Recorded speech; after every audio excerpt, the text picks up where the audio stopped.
I bet you haven't grilled a pizza like this before. It's my grilled French bread pizza. I'm going to show you how I smoke it on the Traeger, but you could always pop it in a gas grill, charcoal, or whatever you have. My version includes a homemade sauce, but you could always use store-bought, plus fresh ingredients including pepperoni and mozzarella.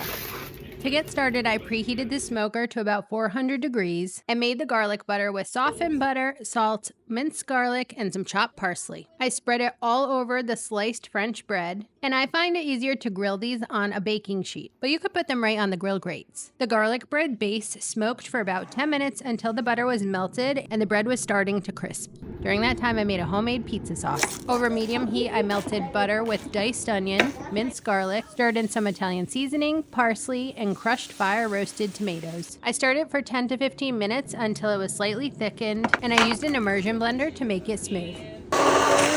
Of course, you can use store-bought pizza sauce, but this one's so good, I hope you give it a try. I added mozzarella cheese, pepperoni, and sprinkled on red pepper flakes.